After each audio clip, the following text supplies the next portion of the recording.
Good morning, everyone. It's Monday morning, a new week, and a lot of Ars Boni ahead of us this week with one spectacular episode starting right now at the beginning. I'm very proud and very happy to introduce Sarah Ganti, Dimitri Kofenov, and Oskar Gstrein to you, who are going to explain to us how the status of something which was called the Digital Green Certificate some weeks ago stands at the moment. So it will be a very European and a very fundamental perspective by three speakers. All three of them have a very recent publication on the issue out. If you want to look a little bit more into the details of the arguments, I put the links into the show notes so you can read what they are saying much more extensively, obviously, than in the upcoming 45 or 60 or how long it would take minutes. And all three of them do have a track record qualifying them very, very well to speak about the issue. Just to introduce them very briefly in the order of appearance, we will start with Sarah Ganti. Sarah has been a JSD candidate at Yale Law School since August 2019. She's also an assistant professor at the Faculty of Law of the Université Libre de Bruxelles and the Université Saint-Louis in Brussels, where she teaches EU law and philosophy of human rights, both in English and in French. Dimitri, many of you know him already. Dimitri Kofenov leads the Rule of Law Research Group at the Central European University Democracy Institute in Budapest and teaches global citizenship at this university legal studies department in Vienna. He teaches rule of law, citizenship, and different aspects of EU constitutionalism elsewhere in the world, including universities such as the University of Oxford, the University of Rome, and other very prominent and well-known universities in the world. And last not least, Oskar Josef Gstrein, who many of you know because he's one of those showing up here kindly quite frequently. And he's also, I must say this again, he's very much responsible for the setup here today. So it's me just doing the technical things and he's doing the brain work. Oskar is an academic working as an assistant professor at the Campus Friesland Data Research Center at the University of Groningen. His work is dedicated to the overarching theme, human dignity in the digital age.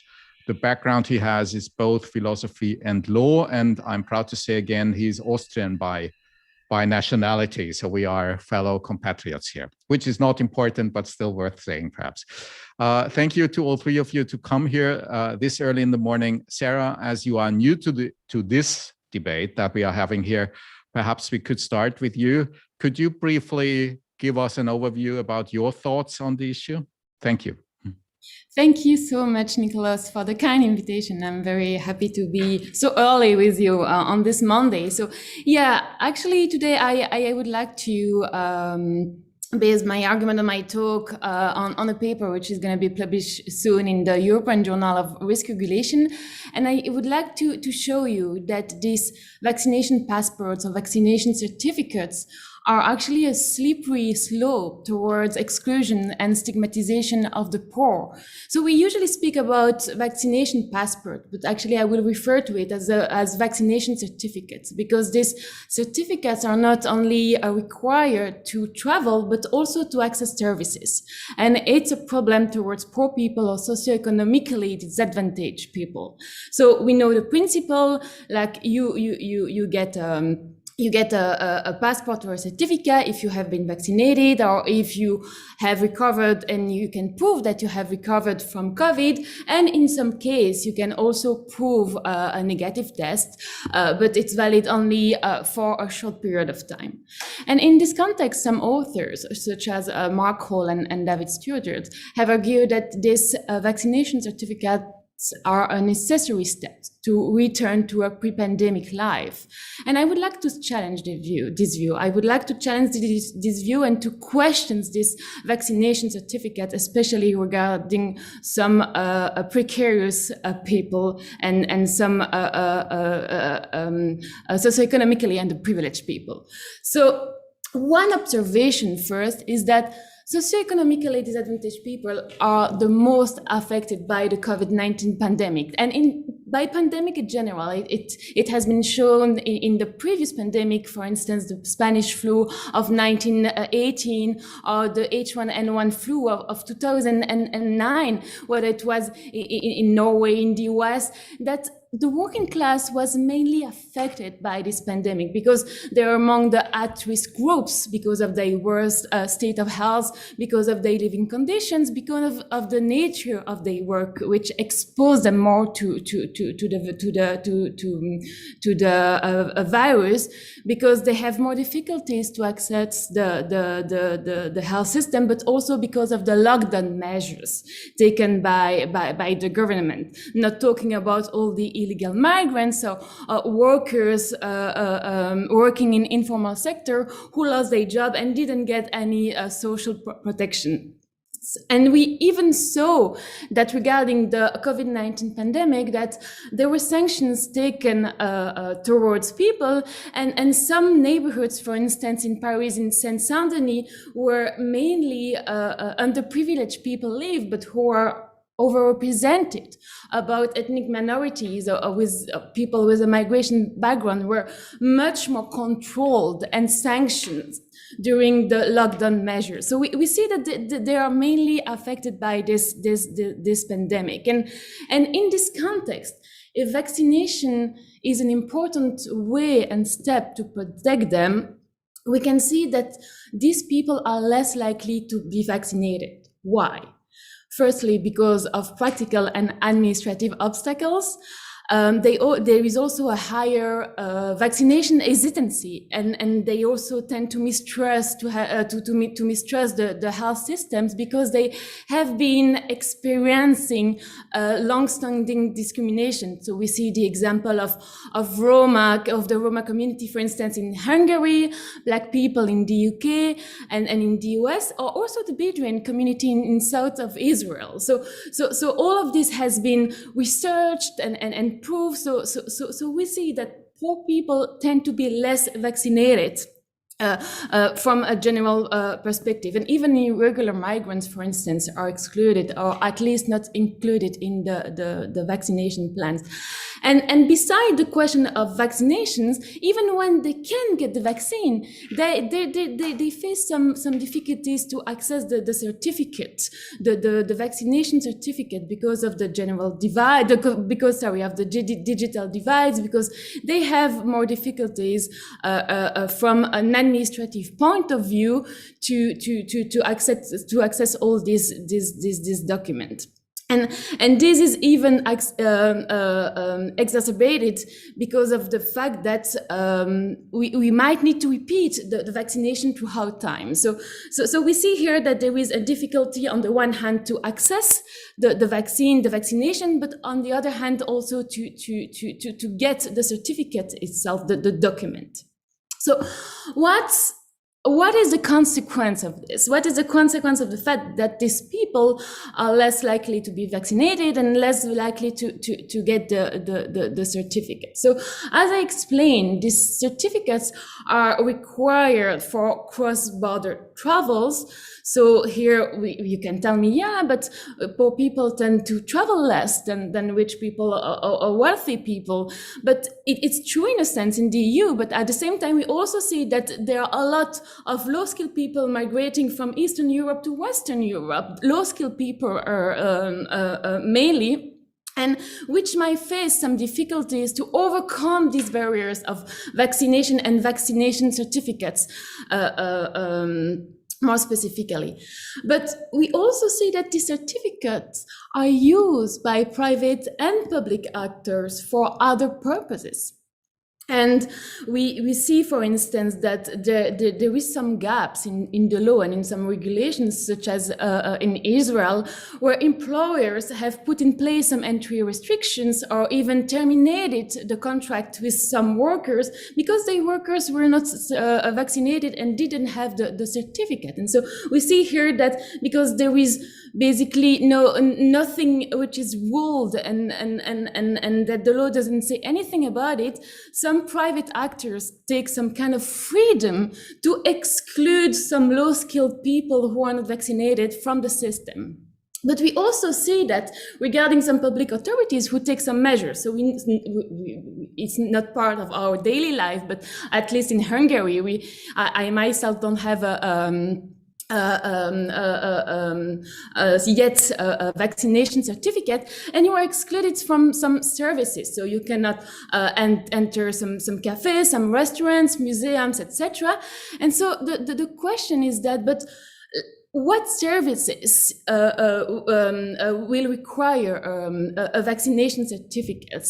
And here we can fear that there will be a lot of services which will be which will require this certificate, and so which will de facto exclude socioeconomically and poor people. So the risk is that they will end up in a perpetual state of lockdown, and this is something that I have the feeling that we don't realize regarding the most underprivileged population, at least in Europe. And even worse, there is all these studies about what we call the non-take-up phenomenon regarding poor people, meaning that people who have rights on paper do not claim them or benefit from them in practice, because of different reasons, because of administrative obstacles, but also because of stigma and stereotypes, that they don't dare to go to the administration claiming, for instance, the social benefits or the rights they are entitled to.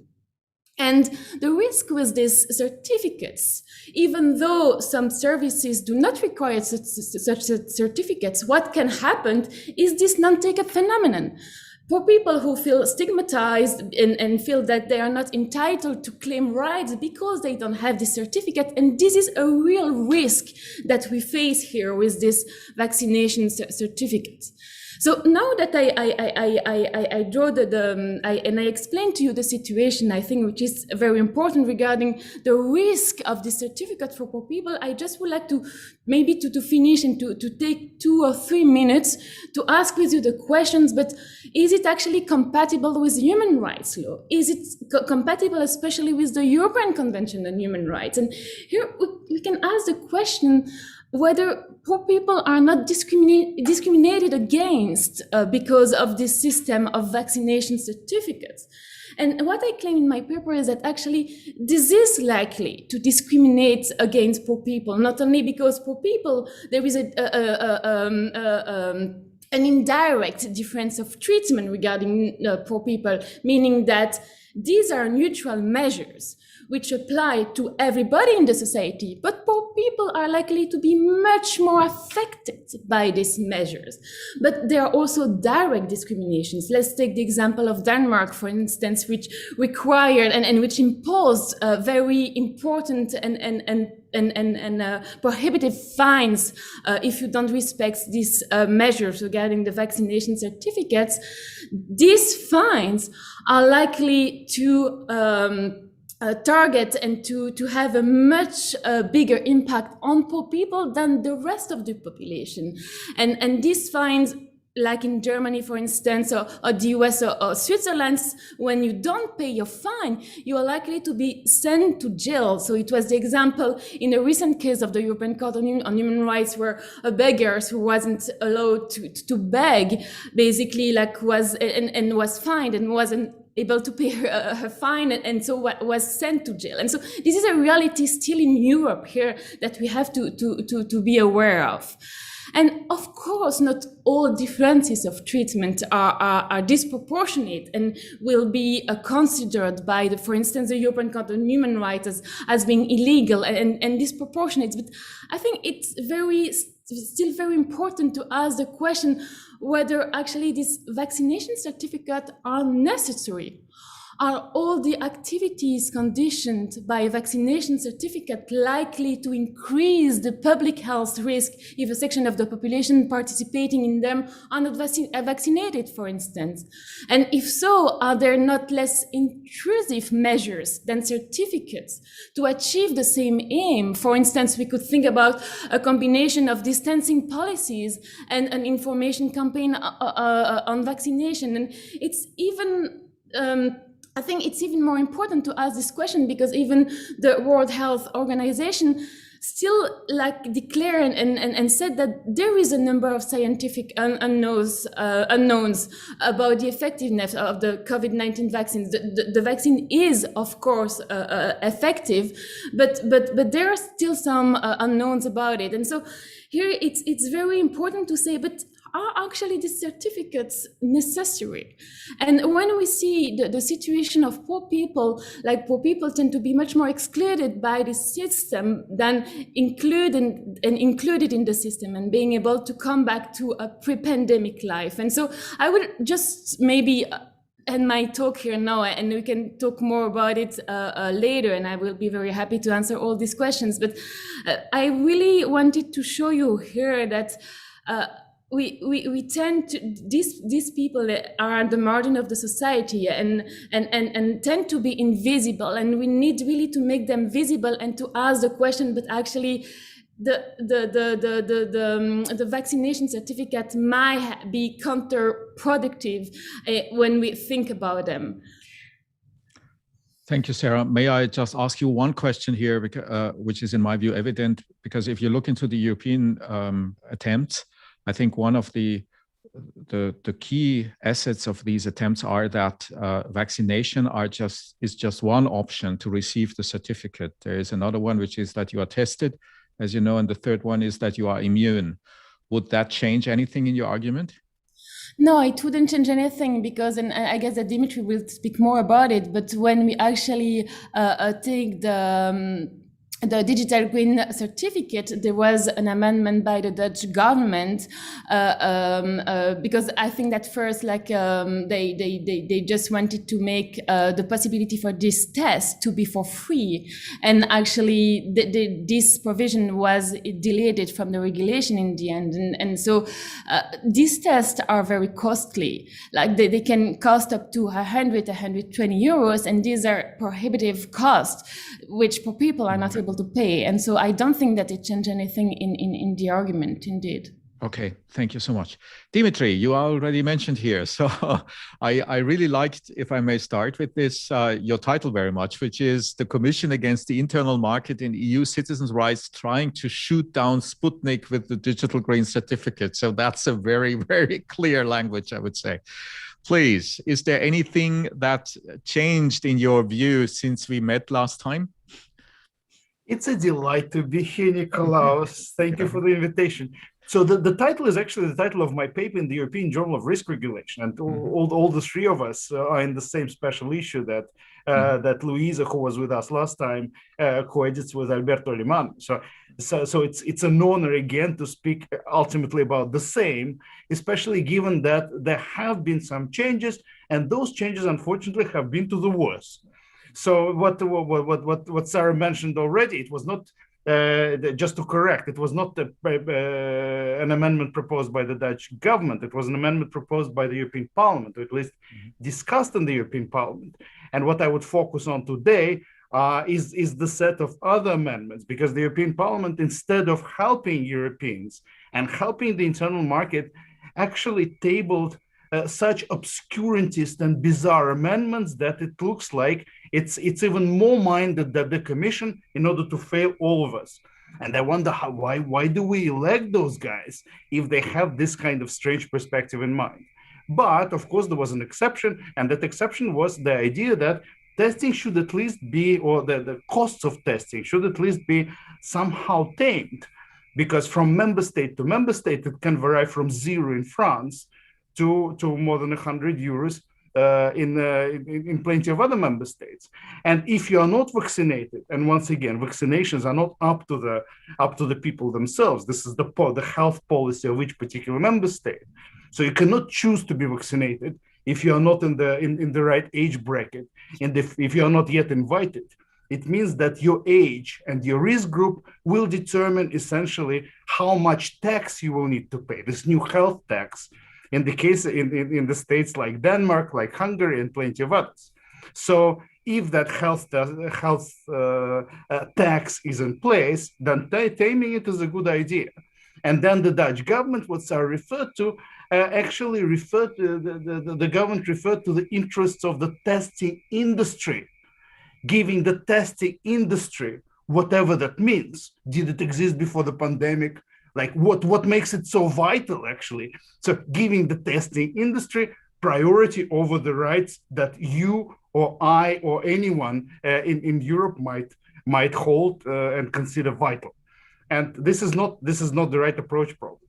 But of course, giving tests for free is a populist measure. That is, well, the parliaments are there to discuss populist measures, of course, but it's there to conceal largely what all this initiative is about. And all this initiative, which was based famously on Article 21, which is of the Treaty on the Functioning of the European Union, which is about precisely making sure that freedom of movement is guaranteed and works unconstrained, and all European citizens enjoy their rights in full all around the European Union. In fact, this initiative is on its face against all what this article is preaching. Because free movement in the internal market, let me remind you what the internal market is once again. It's an area without internal frontiers, where the four types of free movement are guaranteed. So free movement in the internal market is premised on the idea that there is no border, that there is no check, and that it's up to you, the European citizen, to decide whether you move or not and whether you swap countries. So once you introduce any kind of certificate, what you do, in fact, is that you introduce the border, which the internal market, as a setup, as an idea, and as an ideal, has set out to prohibit. So you introduce that border, and then if you do it in full compliance with EU law, this should be something that is A, regulated by the law of the Union, rather than randomly by the laws of the member states. And B, if there is some kind of national regulation that deviates from the basic principle, that national regulation should be very strictly scrutinized against the goals of the setup of the internal market. And this is something that the Commission has given up from the very first days of the pandemic. Instead of trying to protect our rights and trying to ensure that the internal market is not actually a dream that is turning into a nightmare for those who live across the border, the Commission has silently watched borders being closed for no rational reason, and sometimes even against the WHO recommendations. And the same applies to particular types of travel. The same applies to consistency across the board in terms of approaching different passengers or citizens of different countries, even though they might be coming from the areas with exactly the same level of contagion. So what we see now is that the same hands-off failing approach of the Commission actually is being set out in law. So now we have a legislative package, and it will definitely become law, that aims or is sold to us on the basis of thinking along the freedoms of the internal market, while in fact what it does, it fully permits the member states to ignore what the internal market promises us, European citizens. And this happens as the starting point of the regulation we're discussing is indeed bilateral arrangements between the member states, because it's ultimately up to the member states to decide what they recognize and what they don't. And coming back to the bizarre amendments that the European Parliament has proposed that ultimately stayed in the regulation, is the European Parliament actually narrowed the scope of what the member states can do in terms of making the lives of Europeans easier.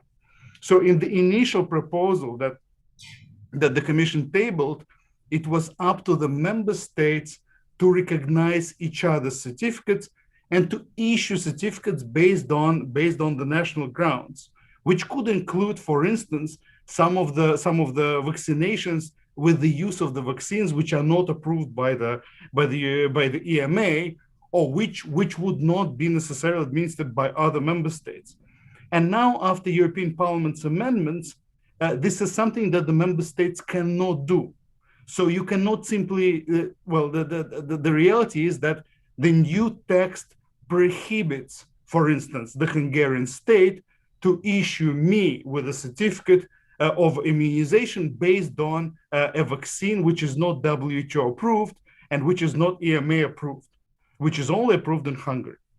Is this a problem? Yes, because in fact hundreds of thousands of Europeans, millions of Europeans, if we count the whole world, received the vaccines which are not first world vaccines, which means that plenty of European citizens will be automatically excluded from any kind of semblance even of free movement on the flawed rationality, which has nothing to do with health.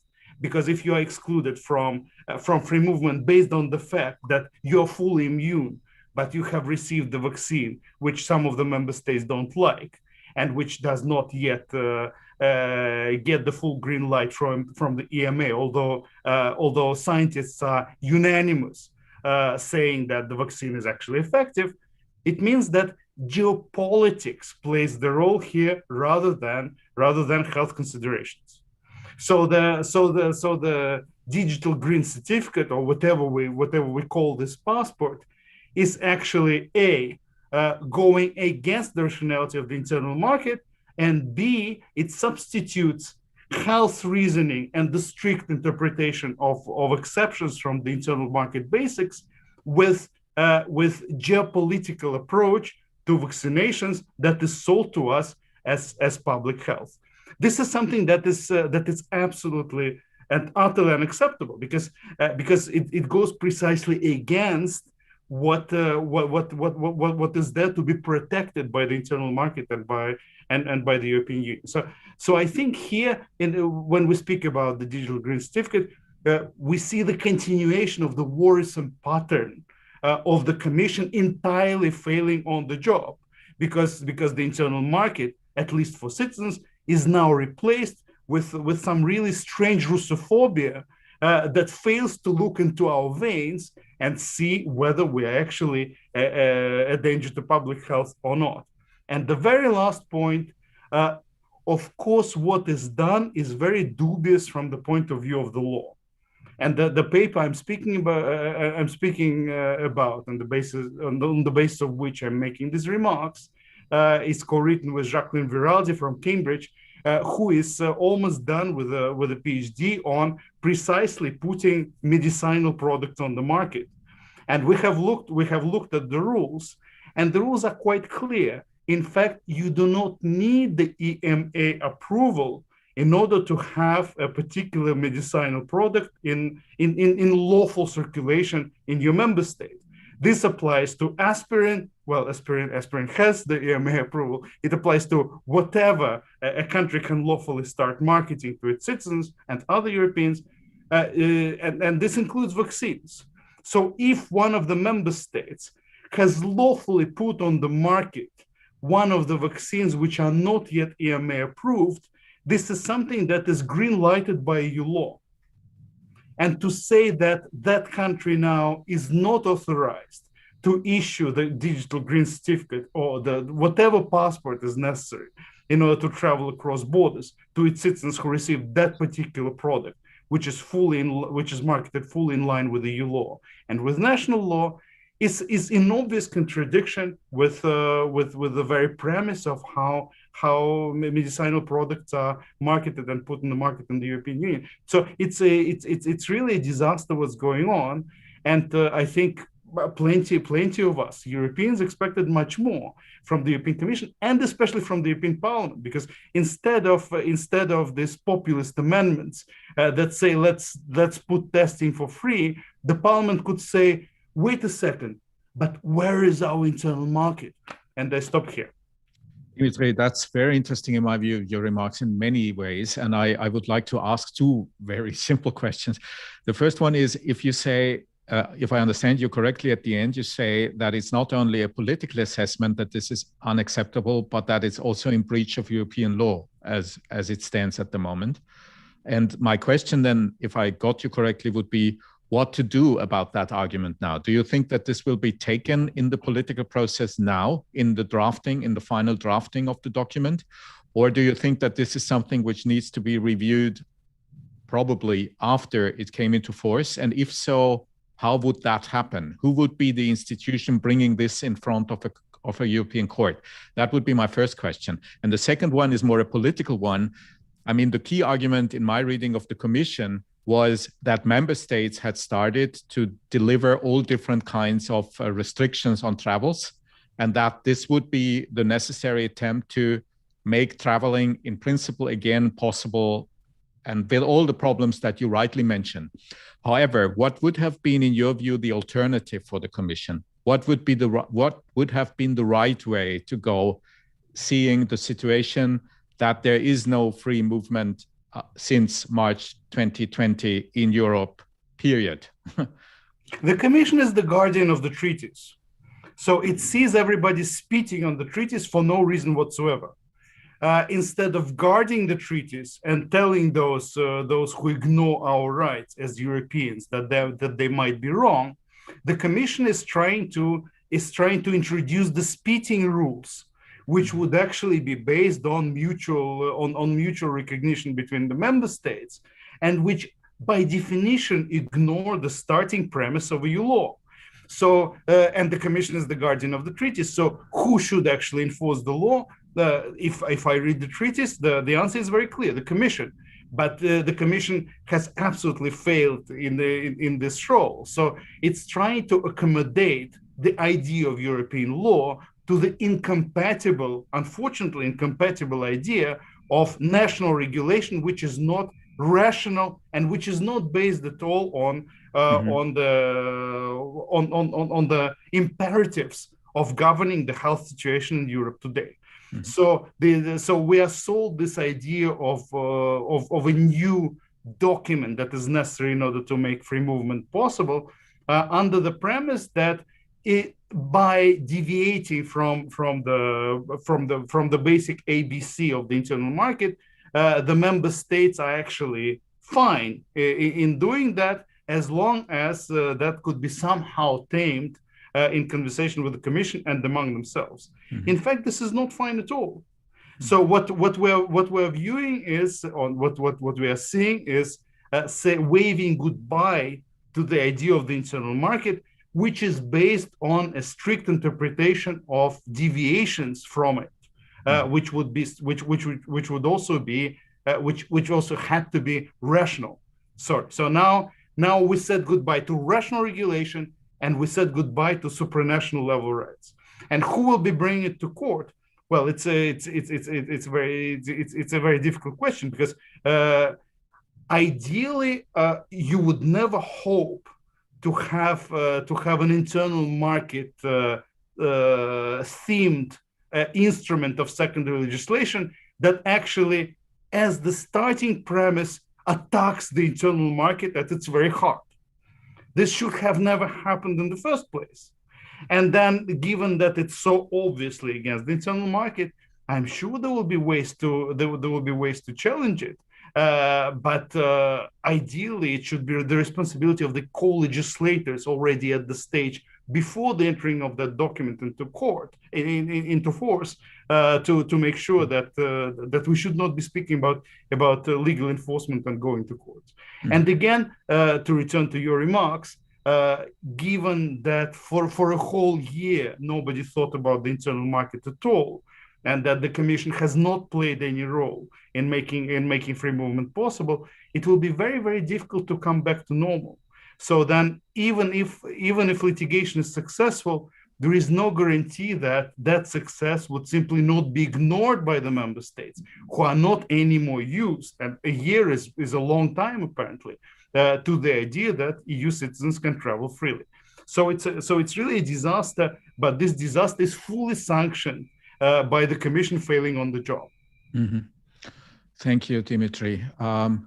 Finally, last not least, Oscar, I think your perspective is a little bit more detailed, I would say, but also at the same time very fundamental, because what you are doing in your paper is to write a document which should have been written by the Commission prior to presenting it, which is the preliminary data protection impact assessment. So it's a tiny issue because it's about data protection only, but it's a very fundamental issue because it's about another human right.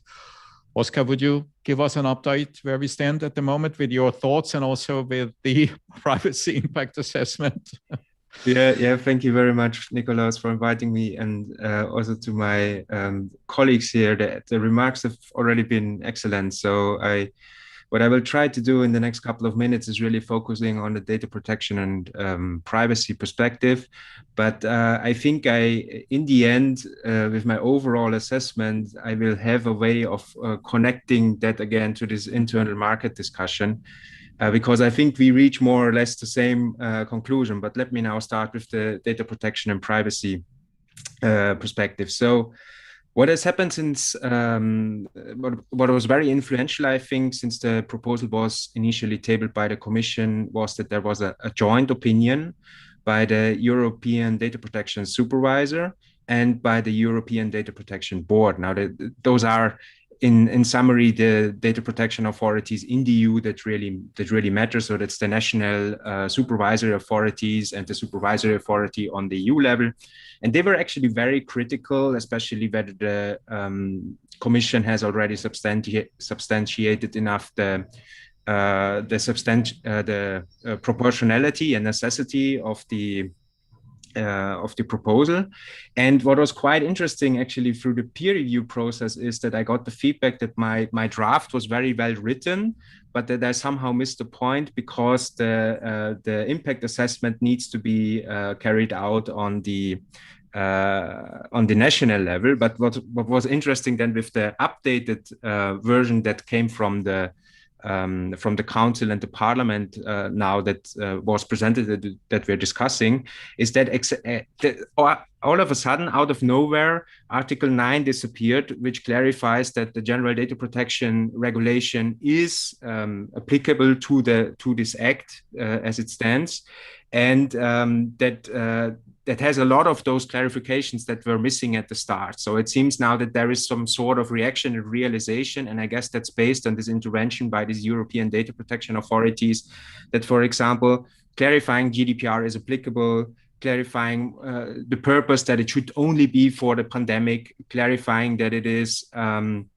there has to be data minimization, that there shouldn't be a data retention regime on the EU level, and also attempting to clarify who is actually the controller and processor. So it seems to be really like a mending initiative in hindsight.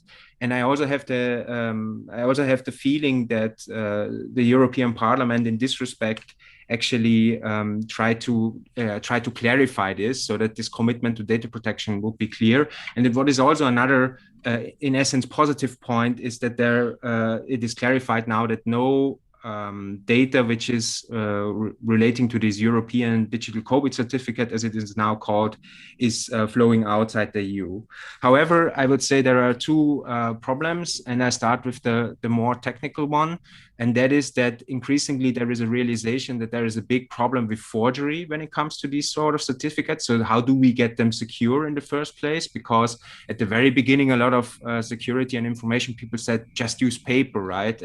But now we've seen from a lot of media investigations in Germany and in other places that there are actually already quite a lot of forged certificates circulating, and that it will be quite difficult to address this problem going forward, also on a technical level. So that is the one. And then the more fundamental one is, initially there was a lot of concern also from me how this regime would end. And what we have now is that at least the proposal states, so it ends after 12 months, and there needs to be a report by the Commission after 4 months and 3 months before the end of the 12 months, right? So there seems to be like much more of an attempt, at least on the EU level, to really limit the impact of this regime. However, and that is where actually I think my perspective connects very well to the other colleagues. The question is whether this framework is really addressing the issue at stake here, because I think what we saw over the discussion over the last couple of weeks, and a lot of civil society organizations really outlined that there is one thing what is like what is stated in the digital certificate. Another thing are the databases that are collecting this information on a national level, which is really where the information exchange is going on, and which is then really where this information is being analyzed and used further, right? So, I mean, Nikolaus, you know better than me the example from Austria, where the national government has proposed to establish sort of like, shall we call it a shadow database, an epidemiological register, right? Which now seems to be like less important, but there's always like this looming danger that nation states will use the information from these certificates for as long as they exist, and then upgrade, so to speak, digitize their national systems, which then results on enhanced surveillance of health data on the national level. And while the regime is now crafted on an EU level that after 12 months it will probably end, there is nothing in this text that actually proposes that the nation states will stop doing this, right? When the pandemic is over, whenever it will be over, nobody knows really. And so this is really the big concern here, that I think in the end, and again, I think there my perspective connects very well to Dimitri and Sarah. Is this actually really addressing what is at stake here fundamentally? Or is it just something, where apparently the European legislature has to get active in order to gain somehow the political momentum again, and not really addressing all of the crucial aspects and the potential side effects of such a regime? And so this is, and I don't see that. I don't really have the impression still that while one has to agree that there are some upgrades from a data protection and privacy perspective, whether this really strikes the heart of the issue. And I would argue it does not. Yeah, Oscar, I think I agree with everything that you say, and I would like to look a little bit more into detail in the first round now into this first argument, or into the first issue that you mentioned about the forgery problem, right? And how they try to address this now. So I read with great interest in the proposal as it stands at the moment, after the council having intervened into it, something like a new recital 40B now, which reads, and I may quote, "In accordance with GDPR, the data controllers and processors of personal data are to take adequate technical and organizational measures to ensure a level of security appropriate to the risk of the processing." End of quote. That's it, right? I mean, what is this, right? Is this a rule? Is this regulation, or is this a simulation of regulation? Yeah, I would say, in effect, the last, the latter is true.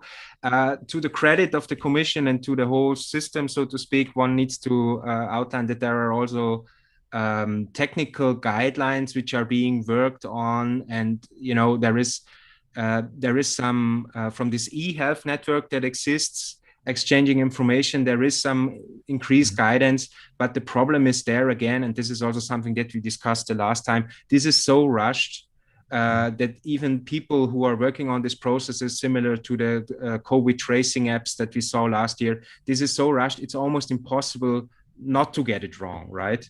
And we will see. I mean, today is the 31st of May. Originally, the proposal was to have this launched by mid-June. So that will be 2 weeks. And now I think we're at beginning of July. We will really see on this technical level if it's possible. And my fear is actually that we will have more fragmentation, that some countries will actually start doing this very effectively and very, quickly. Other countries, I mean, Lithuania, for example, already has started, and countries also have like different political priorities. In some countries, this is a very important discussion. In other countries, like here in the Netherlands, where I'm residing, this idea of a corona passport is being discussed, but it's by no means as important a topic as in some other member states. So we will really see what time will tell. And I think this cybercrime angle will continue to exist. And at the same time, the question is, how will we make progress on testing, on vaccination, I would say. Mm-hmm.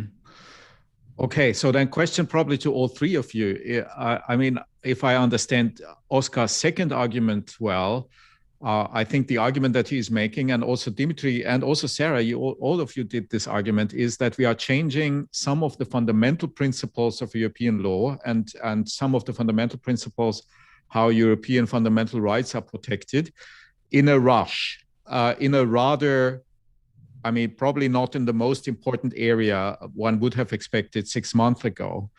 And my question to all three of you is whether you would be optimistic that this is reversible. So is this something which will end by itself after the pandemic? Will it end because there will be someone, whoever that might be, challenging all this in front of courts? Or is this something which one would call the new normal we are entering? And I would also point you to the fact that a lot of, at least in my reading, a lot of right-wing parties in Europe have, in a way, taken this argument now, arguing very aggressively that we are moving into a completely different, I would call it now, new world order in Europe, which changes some of the fundamentals, such as freedom of movement, freedom of data protection, and so on, into its reverse principle without anyone really realizing this because it's going so quickly. Would you agree with this? And if so, what to do on the political and on the legal and on the academic stage in order to deal with this properly? I don't know who wants to start.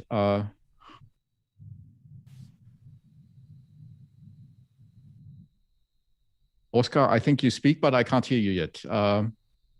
Yeah, Sarah. Okay, Sarah's starting. Okay, wonderful. Sarah, please go. Start. No, I'm afraid I'm more on the pessimistic side. Like, indeed, that it's kind of the new normal. I was discussing with a friend who worked at the commission, and he was saying, yes, indeed, like what we can fear is that basically is going to be the new norm, and so like we will see these vaccination certificates being an excuse to exclude all the people we don't want, whether in some services, whether in some countries, because we haven't spoken a lot about migration, but it will also be a way, for instance, to not to deliver visas, for instance, etc. We can fear that, like we don't know, like we have some immigration directive, asylum directives, and they haven't been like modified yet. But what if now, like these vaccination certificates become the norms just to migrate to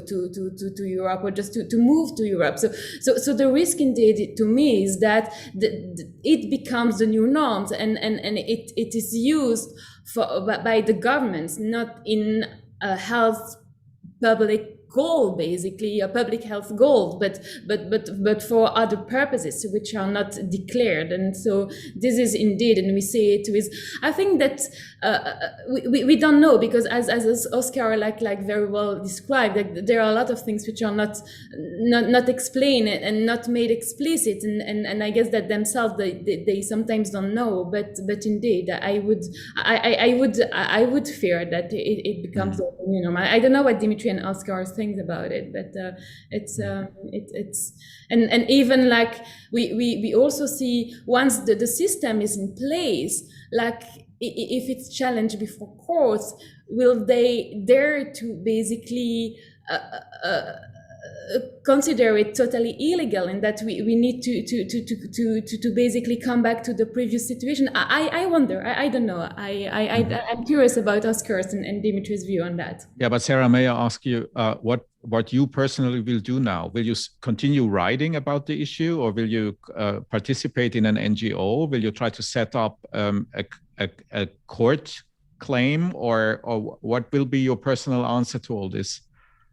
I will certainly continue writing about it, because I'm sure we will see like more consequences of this like coming in the future. But the issue, and I think that this is Dimitri who mentioned it, of course, like I think that it would be important to go to court, etc. But most of the time it takes time. So it takes time, and so it just gives time to implement the system, and so yeah, indeed it's a big question, but I think that there is some time to react, or at least we don't listen to people who basically like dare to speak out against the system too. So I think it's a real problem. Yeah. I see. Dimitri. Well, it teaches us a really sad lesson that the unity in Europe, at least as far as the unity of its territory for the people, is a myth. And when we look at how similar certificates work elsewhere in the world, at least how they try to introduce it in the US, in other federations, we see that more integrated federations actually do not abuse internal borders as an idea, as a pretext to randomly stop people who come from some other areas of the national territory, because it's absolutely logical and it's absolutely rational. And this is something that we definitely see in the EU, especially now when the idea of the internal market has been put on the back burner, and when more and more bilateral agreements arise regarding the existing certificates under the national law in different member states. It's not EU law anymore that determines what you can do and where you can go. These are these bilateral agreements. And ironically, bilateral agreements are concluded not only with European countries. So if you look at the Hungarian regulation, for instance, just to use the example of the country where I am, it's now easier for me to travel to Serbia, for instance, or to the Kingdom of Bahrain, because of the existence of the bilateral agreements, than to travel to France. And this is something that is not changing until July. And after July, instead of changing radically, it will simply be set in stone in law that this is okay. And as a European citizen, I asked myself, is this actually the union that wholeheartedly proclaims my rights as a European citizen to consider all of our continent as my home, or is it something else? Like, why is Bahrain better than Estonia or Norway now for as a possible destination of my travel? Of course, travel is just one step; settlement is another. But if you cannot enter, you will never settle. And I mentioned Norway because some countries are still closed. And Norway, of course, is part of the Schengen zone, and Norway, of course, is very much part of our common legal space. But just like Hungary for foreigners, it's simply out with. It's a no-go zone, and this kind of no-go zones, for no rational reason at all, should not be permitted as the starting point of any kind of thinking about the internal market based on the treaties which are still in force. We can remind the Commission.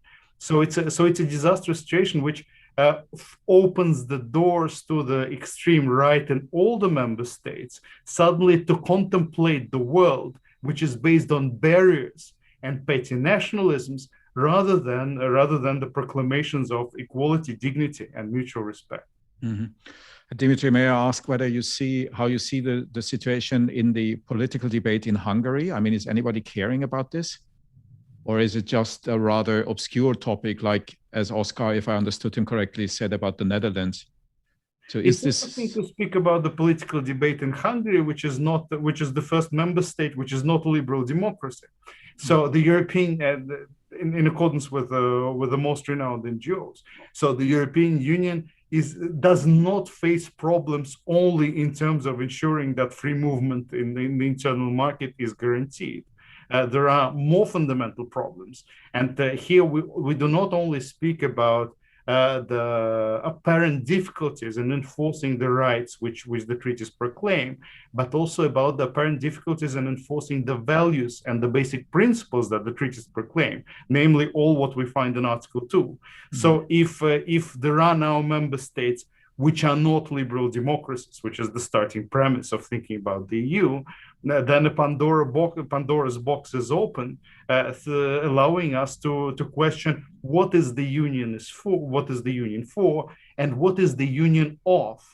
because it's not necessarily anymore a union of functioning democracies respecting the rule of law and human rights. And here, just to round it up, if we bring it back to the idea of mutual recognition that substitutes absolutely clear rules that prohibit arbitrary discrimination, this mutual recognition will also happen at the political level between established democracies and between young autocracies or states which fail to perform particularly well on the rule of law indices, which means that Italians will have to speak with the Poles about allowing Italians to go to Poland, and it will not be about Italians going to Poland or the health risks anymore. It will be about whether Italian courts should look benevolently at the fake judges on the bench, which are installed illegally by the current Polish government. So it's plenty of issues come one on top of another, which makes it more and more difficult to disentangle this knot. And what will be your personal reaction? Will you continue writing and do something on top of this, or will you stay within the academic ivory tower? Well, I'm the inhabitant of the tower, so I think there's everybody should do his or her job. But if we look at the special issue of the European Journal of Risk Regulation and all what the editors have done precisely in terms of publicizing this issue, which was not in the spotlight at all in January and February when Luisa and Alberto started writing about it in Le Monde, in Repubblica, and elsewhere. Then probably I would say there is an added value in a critical academic assessment as much as in taking a placard and going out on the street. If I go into the streets of Budapest with a problem of vaccination certificates, people will laugh at me because they don't have a democracy. And when you don't have a democracy, is the vaccination certificate the main problem? Probably not. But at the European level, both should be regarded very seriously. Yeah, I see. Oscar, new normal? ? Yeah. So the way I see the discussion going now is, of course, we are focusing a lot on European integration, and I also think that the focus has shifted. But let me start with thinking a little bit about this idea of vaccine passports. So what I read recently is that apparently in Israel, which, as you know, is the country which has subscribed to this idea from the start as a front runner, now seems to be in a phase where the overall inoculation rate in the country is so high that they're also starting to use this green pass, right? So the politicians are talking about now abolishing it to 3 weeks and maybe in a month. They will not, you can't go to a concert or a theater or a restaurant without people really being separated between those who vaccinated and are not. But at the same time, what they emphasize is that they need to have much more rigid border control. Then we have other countries or blocks, like for instance, in the United States, you have a very federal, not the federal approach, but very state-driven approaches, right? So you even have now states which abolish the use of, they have laws in place where they say we don't want vaccine passports, right? And at the same time in the United States, it seems to be less and less likely that there will be herd immunity. So although there are plenty of vaccines, there is even now vaccine tourism. So people from Kenya traveling to the United States, staying long enough that they get vaccinated, and states like New York really promoting that also to bring back their tourism industry. What we see there, and what the question will be when going forward and when this herd immunity will not be reached, will this whole vaccine passport idea really play a bigger role? And I think this is also another question that we're going to see now in the European Union. Will we get enough people vaccinated? And if yes, then the whole idea of the certificate as such, I think, will fade out indeed, probably within these 12 months that the Commission envisions. But then I would like to agree with Dimitri what he said. the mindset, the political mindset has changed. And we're looking at, member states have much more discretion in looking for new alliances. And you think, for example, we have this issue going on with Hungary, but at the same time, the Commission president said that US Americans, if they are vaccinated, then they can come to Europe in summer to go to Paris and have a holiday there, right? So, and I think they're really, from this European integration perspective, we need to be extremely careful that all of these ideas and great rights, that we really have a shift in focus and political priority where we might see much more fragmentation going forward. And I think that is very concerning. Mm-hmm. Okay. And the answer, your personal answer will be continue to write. Yeah, of course. I mean, I'm afraid that the topic will not go away, because what we now will see is we have more fragmentation, right? And we will have now, I guess, an emergence of blocks where this inoculation rate is high enough, and these blocks will then probably allow travel between each other. But for instance, I worked with a PhD candidate who is from Brazil, and when we talk about how she's going to visit her family again next year, I mean, how is this imaginable without any kind of certificate, right? Even when you think, if you want to go to Brazil now, you already need to have this yellow fever card. And so in that way, I think this whole idea will remain much longer, and we will have to continue talking about it. Yeah, and in your view, Oscar, I think because one of the things that I see in this whole debate is that issues of data protection or digital fundamental rights, however you call them, are even more under pressure than they have been before this whole pandemic, because people see it more and more as a luxury problem and as something which stands in the road to the solution. And my question therefore would be, do you think that the new normal is even more dangerous new normal when it comes to digital fundamental rights? Yes, but the fundamental question there always needs to be, I think it's very simple from the outset.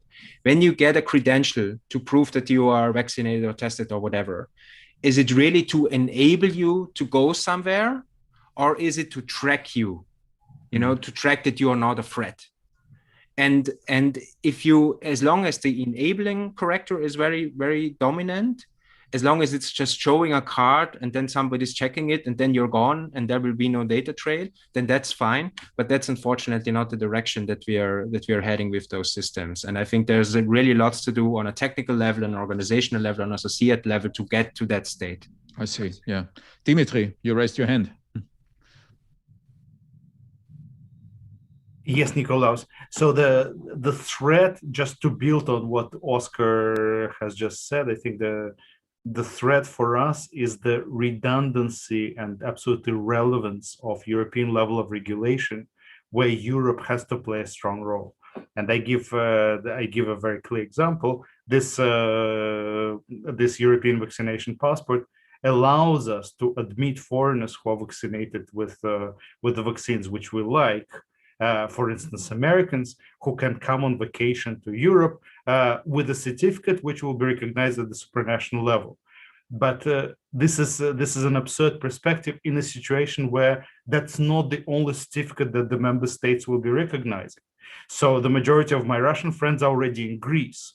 Why? Because Greece doesn't have this Russophobic approach to the Putin-produced vaccine, just to add to the P word, because that vaccine actually works, and because those people are not actually a danger.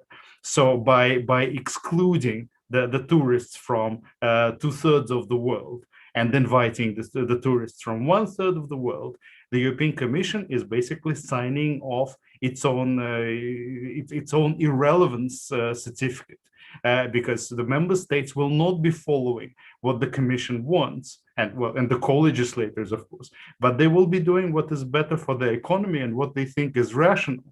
And this rationality will very often be an extreme right rationality, which would say, actually, it would be irrational to invite anyone from particular places in the world. And this is precisely what the European Union was designed to oppose and to make impossible. And it has now resigned from this important task. I see. So I would slowly like to come to an end, if you agree, by opening again, probably with you, Sarah. If you listen to to all the arguments that we make at the moment, and if I take into consideration your key argument, which is that this is a problem in particular for the poor, my question to you would be whether you think that this argument is understood by political parties representing the poor in Europe, or whether this is still going to happen, and if so, how and when and why not? So is this perhaps a little bit of hope that the Social Democrats and left from the Social Democrats will put this on the political agenda more than they do at the moment, or would you not expect this to happen? I don't have a crystal ball, unfortunately, but already before the pandemic, it's well known that the poor are the ones who are invisible at the margin of the society. And I think that the UN Special Rapporteur on Extreme Poverty really makes a very important job at trying to actually shed light on this situation, especially in Europe, because they, even here in Hungary, regarding homeless people, etc. So my fear is that indeed, like these people who do not have a voice remain at the margin of the society. And there is, I finished my paper with this quotation of Arundhati Roy in the Financial Times in April 2020. And I think that it would be a nice word of conclusion to answer your question, because he wrote, historically, pandemics have forced humans to break with the past and imagine they were the new. We can choose to walk through it, dragging the carcasses of our prejudice and hatred, our avarice and data banks and dead ideas, our dead rivers and smoky skies behind us. Or we can walk through lightly with little luggage, ready to imagine another world and ready to fight for it. And unfortunately, with this vaccination certificate and with all what is adopted right now, the problem is that we have opted for the first option. So we are still like kind of walking through, dragging our carcasses and prejudice and hatred. And we were unable to imagine a new world based on that. And so I think that that's the problem. And it's exactly the problem towards the poor. Like they are still invisible and they have no voice in all this pandemic, and especially like vaccination certificates. And I think, yeah, unfortunately, I have no crystal ball, but my fear is that they remain invisible unless indeed like there is some political parties, organizations, academic together who are able to speak for them. But yeah. Mm-hmm. Okay, I'm not asking for the crystal ball here. However, I would like to ask both of you, Dimitri and Oscar, what you would expect to happen in the next weeks, most probably. So I think, Dimitri, if I understand you correctly, you take it already as granted that more or less everything which is in the draft as it stands at the moment after the council will come into law. And Oscar, if I understand you correctly, I think also your reading was that a lot of the input that was given by the European Data Protection Supervisor and the European Data Protection, so the board were already introduced now and are already part of the draft as it stands at the moment, so that not too much of a change is going to be expected. Did I understand you both correctly in this? And if so, should we then start writing now the next academic paper, assuming that the draft as it stands now will come into force? Or would you suggest to still wait just to be on the safe side with the next paper? Well, as far as I'm concerned, this regulation should have never been, because it's a sign that the Commission is giving up rationality and giving up the idea of the internal market in favor of petty nationalisms of the member states, which will be clothed in all kinds of garb, health protection garb, or again rationality garb, but that garb is fake. It's a fake facade. And unfortunately, of course, it's in the interest of the member states to do whatever they like, especially if they want to sell a potentially hateful and nationalistic message to the voters. So I entirely agree with all what Sarah said. If you don't want to see the poor from Romania and Bulgaria, proclaim them a health hazard and then use what the Commission has concocted in order to throw dust in our eyes, pretending that it's actually still in the driver's seat while it's not. But at the technical level, and here I bring it to what Oscar said, I think the draft will be better and better. Because it had so many obvious flaws, even at the level of technicalities, in terms of meeting the basic drafting or the basic legislation making rules, that it had plenty of weaknesses on that ground. But whether there are such weaknesses or not, ultimately, doesn't make the document any better. I see. Oscar. Yeah, and I think that is exactly the problem, right? That from the outset, my concern was, and a very bad feeling about this, that you can get this formally, legally, technically looking as if it is properly considered, as if there are the data protection safeguards, etc. And we see that now more and more in the drafts. And again, Nicolas, when we look at the date, it's the 31st of May. If they want to have this starting in the next month or so, how much time do they really have to rethink this? So I guess most of the substance that we have there, that's it, right? But then nothing of this really seems to address the fundamental questions below it, and that starts from a data protection perspective, and that is what I'm concerned about in the short term, about building those potentially large-scale databases on a national level, which never really will disappear, even once the pandemic is over. And then we will see how it goes with the inoculation rate. And then if there is a high inoculation rate, then the certificate will probably get less relevant. If there is a low one, we will have to get used to it much longer. But what will remain is this block thinking. And that will spill over into all kind of political scenarios and debates, because finally we found a way maybe to really legitimately curtail free movement in the internal market, which has been a desire for a lot of political parties, right? And so I think this is in the long term, the political implication that we really need to be concerned about. I see. Okay, thank you so much to all three of you. I must say that this was not a too promising start of the week. It was a little bit more depressing start of the week. However, a very, very important debate. Thank you to our guests. I may give you a hint that today at 2 p.m. I'm going to host another session of Ars Boni with 3 Austrian contributors about the specifically Austrian situation. This is going to take place in German today at 2 p.m. So join us if you're interested into the specificities of this little European country here in the heart of Europe.